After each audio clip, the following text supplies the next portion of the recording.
Part 1. The Hidden Omega. The East Wing hadn't been opened in 7 years. 17 summers locked behind mahogany doors with iron bolts. 17 years of darkness, cobwebs gathering in corners, and a girl who learned to count time by the changing angle of sunlight through a single barred window. Her name was Sarah Blackthorne, and her family wanted the world to forget she existed. The scars had come when she was 10. A rogue attack during the Harvest Moon ceremony. While other children screamed and ran, young Sarah had tried to protect her younger brother, throwing herself between him and the feral wolf's claws. The beast's talons had raked across her face, 3 deep gouges from temple to jaw, tearing through flesh and forever marking her as broken. In werewolf society, beauty was currency. For Omegas, it was everything. Her father, Marcus Blackthorne, was a beta in the Silvercrest Pack, a family of middling rank with social ambitions that far exceeded their standing. They had clawed their way up through strategic marriages, careful alliances, and an obsessive adherence to pack politics. Sarah's older sister Vivian was flawless. Golden hair, perfect features, the kind of beauty that made alphas stumble over their words. Vivian was the investment. Sarah became the liability. "No one can see her," her mother had hissed the day after the attack, standing outside Sarah's bedroom as healers worked frantically to close the wounds. "Not until it heals. Not until she looks normal again." But werewolf healing doesn't work on scars inflicted by other werewolves. The claw marks that should have faded remained. 3 thick, ropey lines of scar tissue that pulled at her skin, twisting the right side of her face into a permanent reminder of that night. Her mother never forgave her for it. Within a month, they'd moved her to the East Wing, the forgotten part of the Blackthorne estate, where old furniture went to rot and family secrets were buried behind locked doors. They told the pack she'd been sent away to a special academy, that she was being educated in the Southern Territories, that she'd return when she was ready. No one questioned it. Omegas disappeared all the time, shuffled off to wherever defective wolves went when they no longer served their purpose. Sarah learned to live in silence. Her meals came through a slot in the door, cold by the time they reached her. She had books, at least. Her father wasn't completely cruel. Education was still valuable, even for a hidden daughter. She devoured every volume they gave her: history, philosophy, pack law, ancient texts about the moon goddess and the sacred bonds that tied wolves together. She learned about fated mates, the legendary connection that transcended choice, the bond that couldn't be broken, the one sacred thing in their world that was supposed to be pure. And she dreamed. Gods, how she dreamed. Of a mate who would see past her scars. Of someone who would open that door and tell her she was worth more than her face. Of a bond so powerful it would make her family regret every year they'd locked her away. Naive dreams. Childish fantasies. She was 27 now, long past the age when most wolves found their mates. Long past hope. Until the invitation arrived. Part 2. The summons. "You're going to the wedding." Her mother's voice came through the door, sharp and cold as always. Sarah looked up from her book, barely processing the words. "What?" "Alpha King Daemon has issued a decree. Every unmated wolf in the territory must attend the lunar ceremony. No exceptions." Her mother's tone dripped with disgust. "That includes you." Sarah's heart stuttered. The lunar ceremony, the most sacred gathering of the werewolf world, held once every decade when the moon goddess's power was at its peak. It was where the strongest bonds formed, where fated mates were revealed through ancient ritual. And Alpha King Daemon was attending. Everyone knew the stories. Daemon Silvercrest, the Alpha King who had united the warring packs through sheer dominance and strategic brutality. He'd claimed his title at 19 by defeating 7 challengers in a single night, each death more vicious than the last. Now at 34, he ruled the Northern Territories with absolute authority. He was power incarnate, ruthless, undefeated, and unmated. Why would he issue such a decree? Sarah asked, her voice rough from disuse. She rarely spoke anymore. There was no one to speak to. "Because he's looking for his Luna," her mother snapped. "Every alpha house is scrambling to present their daughters. Your sister has been preparing for months." A pause, heavy with resentment. "But the decree says every unmated wolf. The Moon Council is enforcing it. We have no choice." Sarah understood immediately. Her family would be scrutinized if they arrived without their second daughter. Questions would be asked. Their carefully constructed lie about her education would crumble. Better to bring the scarred Omega and hide her in the crowd than risk exposure. "You'll stay in the back," her mother continued. "You'll keep your head down, you'll wear a veil, and you will not embarrass this family. Vivian has a real chance with the Alpha King. We won't let you ruin it. The door unlocked. The first time in 17 years, Sarah stood on shaking legs, blinking in the sudden flood of light from the hallway. Her mother stood there, older now, harder. She didn't even look at Sarah's face. The ceremony is in 3 days. I've left clothes in your room. Burn everything else from this wing. I don't want evidence of what you've been living in.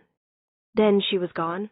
Sarah stood in the doorway, staring at the world beyond her prison, the grand staircase, the portraits of Blackthorn ancestors, the life that had continued without her. For 17 years, she'd dreamed of this moment. It felt nothing like she'd imagined. Part 3. The Lunar Ceremony. The Grand Luna Temple was a masterpiece of ancient architecture. Marble columns that reached toward the night sky, silver veins running through stone that seemed to glow under the full moon's light.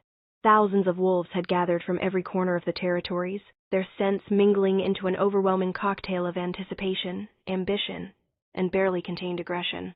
This wasn't just a ceremony, it was a battleground. Sarah arrived with her family, a ghost trailing behind her perfect sister. Vivienne wore crimson silk that clung to her curves, her golden hair cascading in careful waves. Every eye turned to watch her entrance. Alphas practically fell over themselves to catch her attention. Sarah wore gray, a high-necked dress that covered everything, and a black veil that obscured her face. Her mother had been explicit, asterisks, invisible, silent, forgettable. The Blackthorns found their place in the assembly, not close to the front where the high-ranking families stood, but not relegated to the back either.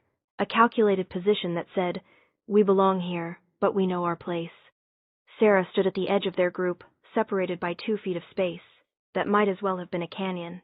Her father didn't acknowledge her. Her mother kept Vivienne close, whispering last-minute instructions. Her younger brother, Dylan, the one she'd saved all those years ago, glanced at her once, his expression unreadable, before looking away. The ceremony began at midnight. Ancient torches burst into silver flame around the temple's perimeter.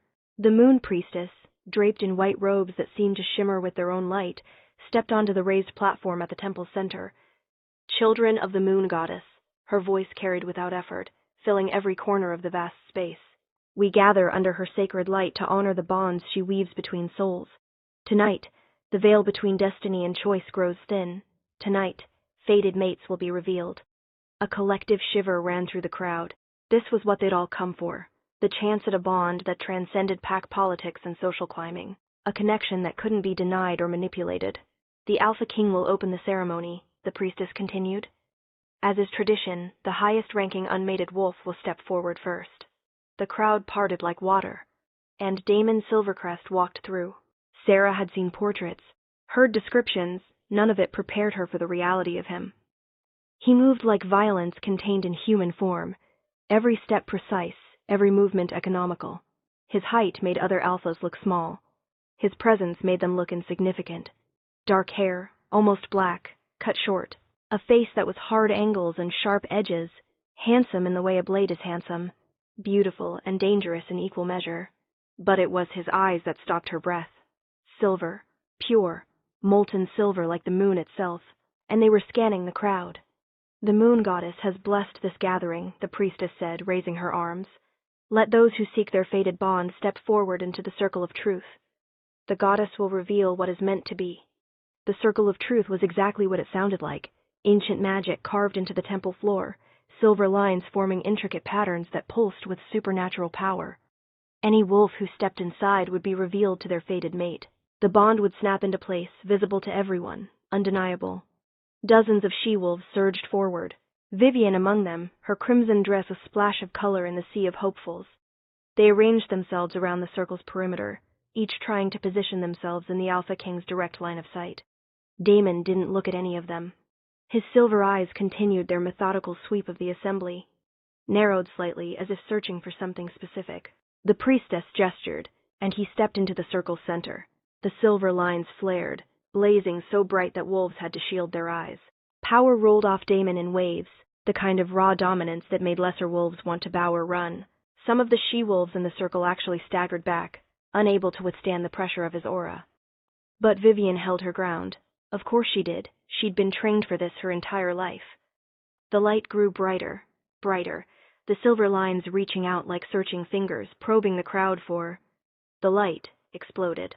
and every single silver line shot toward the back of the assembly. Toward Sarah. Part 4. The bond. Sarah felt it before she saw it. A pull. No, a tearing. Something deep inside her chest ripping open, spilling heat through her veins that burned and froze simultaneously. Her wolf, silent for so many years, surged to the surface with a howl that shattered through her mind. Asterisk, mate, mate, mate. The silver light wrapped around her like chains. Gentle and inescapable, she gasped, stumbling back, but there was nowhere to go. The bond was forming, clicking into place with the finality of a lock turning.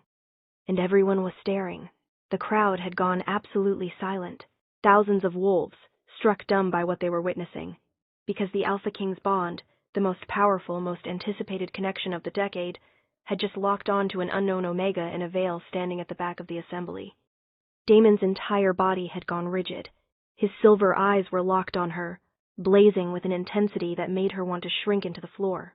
She could feel him through the bond now, surprise, confusion, and beneath it all, a possessiveness so fierce it stole her breath.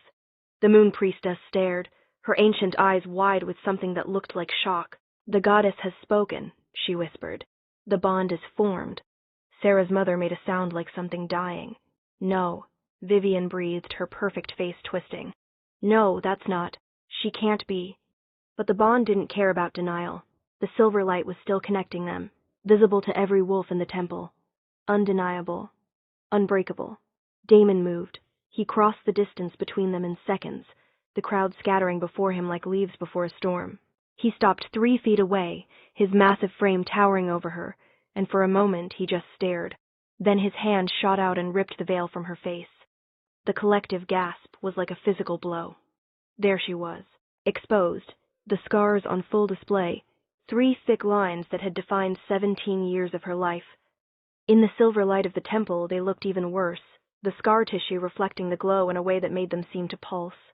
She waited for the rejection, for the disgust, for him to step back and sever the bond the way she'd read about in stories, painful, brutal, but possible if both wolves willed it strongly enough. Damon's expression was unreadable. Then, slowly, deliberately, he reached out and traced one scarred line with his finger, from her temple to her jaw. His touch burned. The bond flared white-hot between them. "Who did this to you?" His voice was low, dangerous, the kind of quiet that preceded violence. Sarah couldn't speak. Her wolf was going insane, wanting to submit, wanting to fight, wanting to run, all at the same time. The bond was overwhelming, 17 years of isolation making the sudden connection feel like drowning in sunlight. "How?" The command in his voice made every wolf in the temple flinch. Alpha authority, absolute, and undeniable. "A rogue," she managed, her voice barely a whisper. "When I was 10, his eyes flashed. His hand was still on her face, thumb now brushing her cheek just below the scars. The gentleness of the gesture contrasted sharply with the rage rolling off him in waves. "What's your name?" "Sarah. Sarah Blackthorn." "Blackthorn." He turned his head slightly, his gaze finding her family in the crowd. Her father had gone pale. Her mother looked like she might be sick. Beta Marcus's daughter? Her father stepped forward, forcing a smile that looked more like a grimace. "Your Majesty, there's been some mistake. This isn't, we didn't mean for." "Where has she been?" Damon cut him off, his voice dropping to a lethal softness. "I know every prominent family in my territory. I've never seen her before." The silence was deafening. Sarah felt the moment her mother made the decision to lie, saw it in the way her spine straightened, the way she painted on a sympathetic expression. "She's been ill, Your Majesty. Weak constitution. We thought it best she recover away from—" "Liar." The single word cracked like a whip. Her mother actually stumbled back. Damon's hand moved from Sarah's face to her wrist, his fingers circling the thin bones. Even through the bond, she could feel him reading her, scenting the truth that clung to her skin like dust from the East Wing. "This Omega," he said, his voice carrying across the entire assembly, "smells like isolation, like years of being locked away, like abandonment." His grip tightened fractionally on her wrist, "So I'll ask one more time. Beta Marcus. Where has she been? Part 5. The Breaking Point. Marcus Blackthorn had not survived 20 years in pack politics by being stupid. He knew when he was cornered, knew when the only option was to minimize damage. "The East Wing," he said, his voice carefully neutral. "She's been recuperating. The scars from the attack were extensive. We thought it best to give her privacy." 17 years of privacy? The question was razor sharp. Her father's jaw tightened. The scars didn't heal properly. "You can see," he gestured vaguely at Sarah's face. "For an Omega of marriageable age, such disfigurement is unfortunate. We were protecting her from what?" Damon's voice dropped even lower, and this time every wolf in the temple felt the threat in it. From being seen? From living?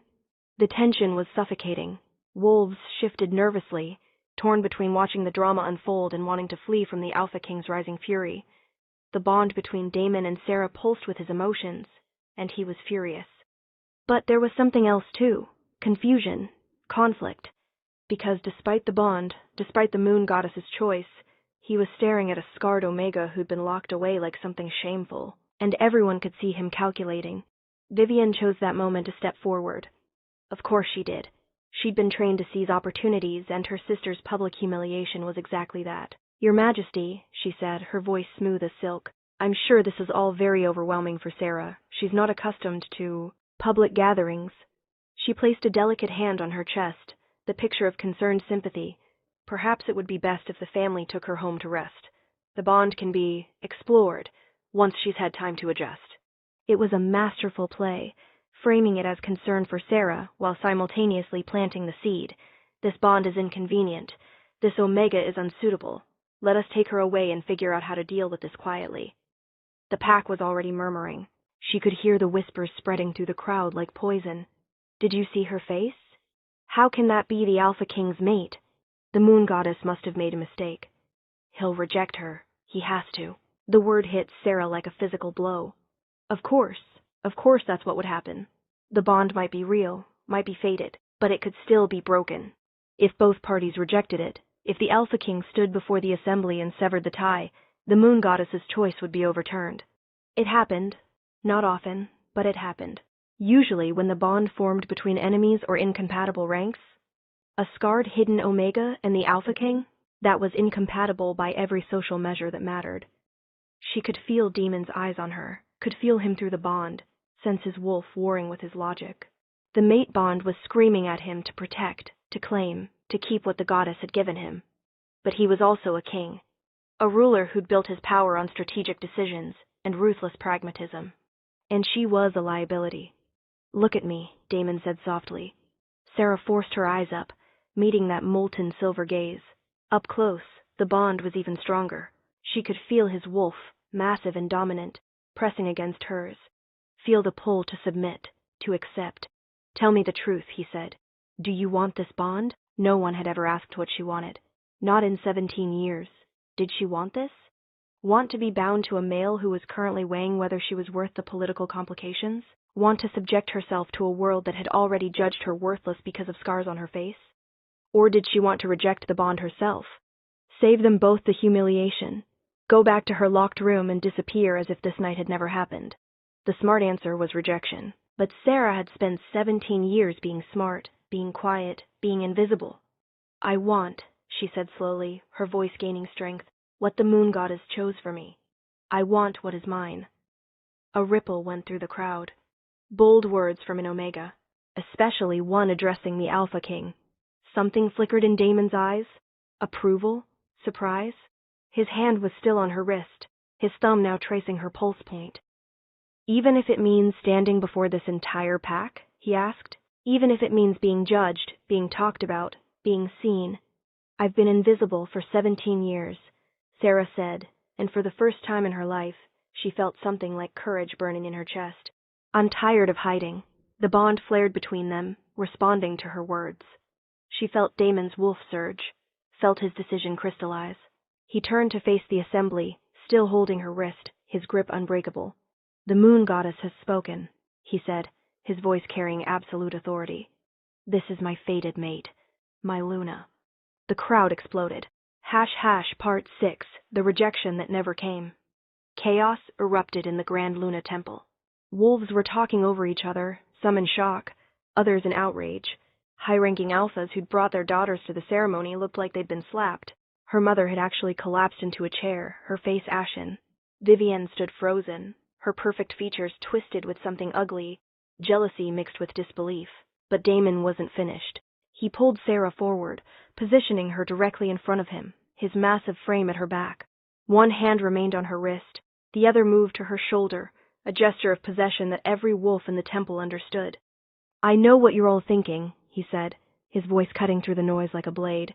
"You're calculating, weighing, wondering if I'll reject this bond because my mate doesn't meet your aesthetic standards. You're wondering," he continued, "if the Alpha King could possibly accept an Omega with scars, an Omega who's been hidden away like something shameful, an Omega from a middling Beta family with no political advantages to offer." Sarah felt every word like a knife. Because he was right. That's exactly what they were thinking. What she'd been thinking, too, if she was honest with herself. "Let me make something very clear," Damon said, and now his voice dropped to that dangerous register that made wolves want to bare their throats. "The Moon Goddess doesn't make mistakes. She doesn't choose bonds randomly. When she weaves a connection between souls, it's because those souls are meant for each other." She could feel his wolf through the bond, massive and protective, wrapping around hers like armor. "My mate bears scars from protecting her brother from a rogue attack when she was 10 years old." He let that sink in. "While the rest of you were safe in your homes, this Omega threw herself in front of a feral wolf to save her family. That's not weakness. That's courage." Sarah's throat tightened. No one had ever framed it that way. The attack had always been presented as her failure. She'd been scarred, disfigured, made worthless. The fact that Dylan had walked away without a scratch had never been mentioned as her achievement. And these scars, Damon said, his voice softening fractionally, were used as an excuse to lock her away for 17 years.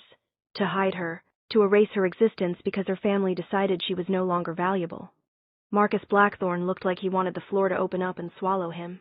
Other families were stepping away from the Blackthorns, physically distancing themselves from the scandal unfolding. "So when I look at my mate," Damon continued, his thumb tracing Sarah's shoulder blade through her dress, "I don't see disfigurement. I see survival. I see strength. And I see exactly what the Moon Goddess intended me to find." The bond blazed between them, responding to his words. Sarah's wolf was howling with joy, with validation, with the fierce satisfaction of being claimed. But the crowd wasn't swayed. Not entirely. She could see it in their faces, the doubt, the judgment, the calculation. Accepting her words were one thing. Actually accepting a scarred Luna was another. And then Vivienne made her move. "Your Majesty," she said, stepping forward with practiced grace, "surely you see that this is complicated? Sarah hasn't been in society for years. She doesn't know how to navigate pack politics, how to represent. Are you questioning my choice?" Damon's voice could have frozen. Vivienne faltered. "No, I just meant, because it sounds like you're suggesting that the Alpha King who has ruled these territories for 15 years, who has never been challenged successfully, who united warring packs through strength alone, don't know how to choose my own mate." "That's not what I—" "Or perhaps," he interrupted, his eyes narrowing, "you're suggesting that you would be a better choice. That your perfect face and political training make you more suitable than the Omega the Moon Goddess selected." The accusation hung in the air like poison. Every wolf in the temple understood what he was really saying. You're challenging divine will. You're putting yourself above the goddess. That was heresy. Unforgivable. Vivienne's face drained of color. "No, Your Majesty, I would never." "Then I suggest you remember your place," Demon said coldly, "and be grateful I'm not punishing your family for the crime of hiding my mate for 17 years. Because that's what it was, technically.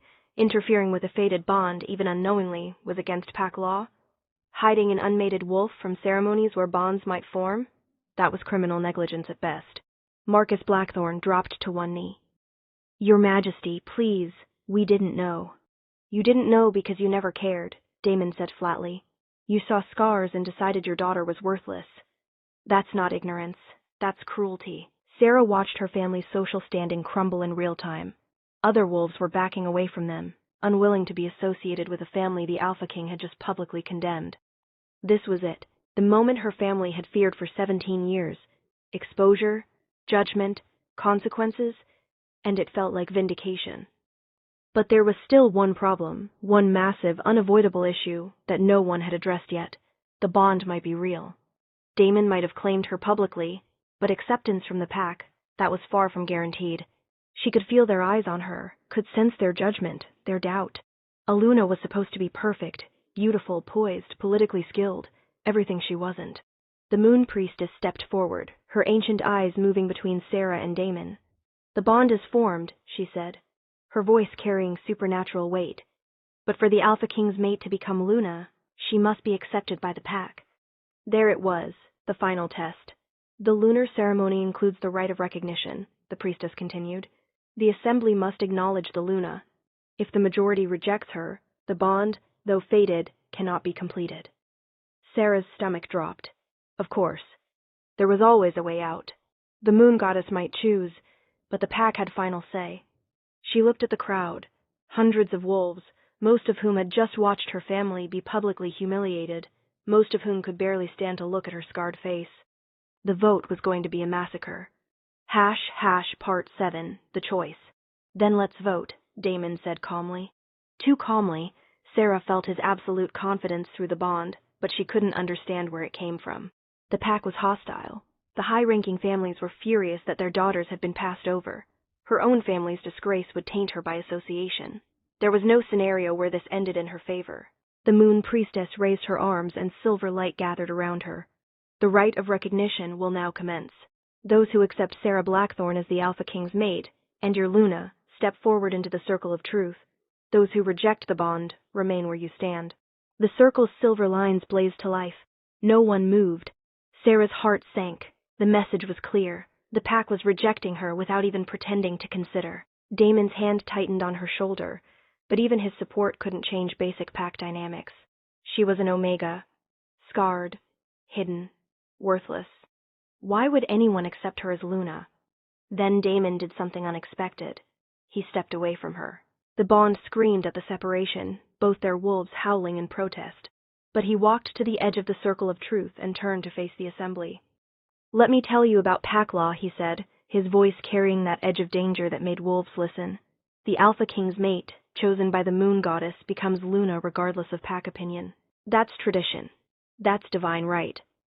Murmurs rippled through the crowd. "But," he continued, "I'm giving you a choice. You can accept my mate freely, step into this circle and welcome your Luna with the respect she deserves."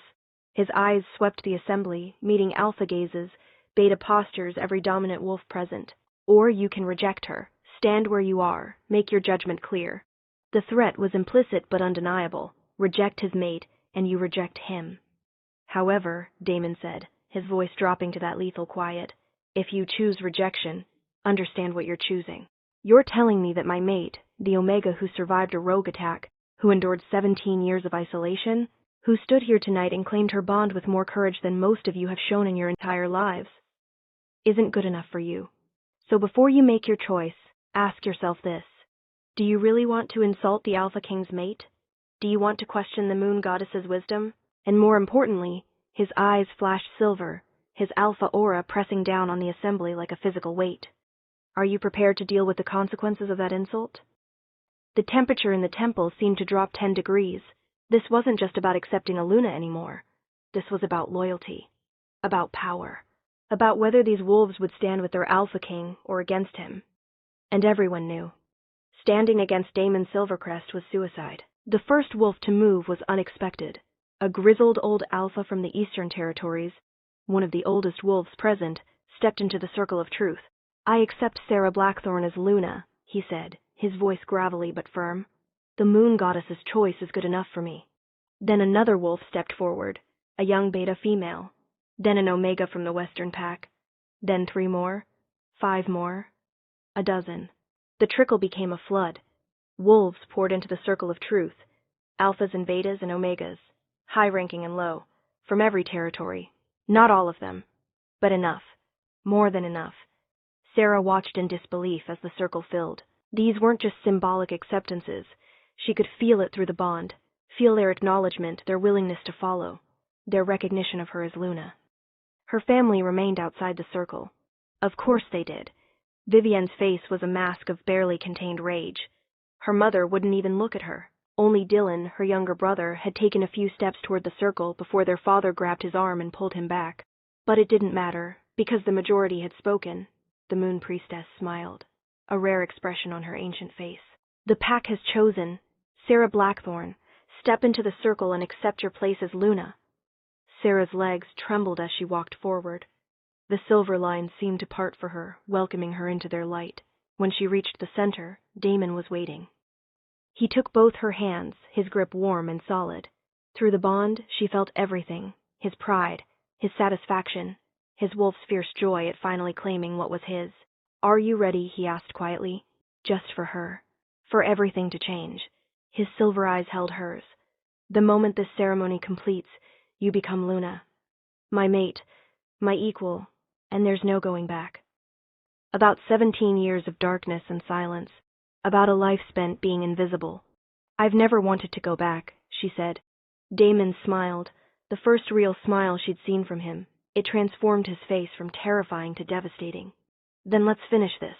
He raised their joined hands, and the moon priestess began the final incantation. Silver light wrapped around them, the bond solidifying, strengthening, becoming unbreakable.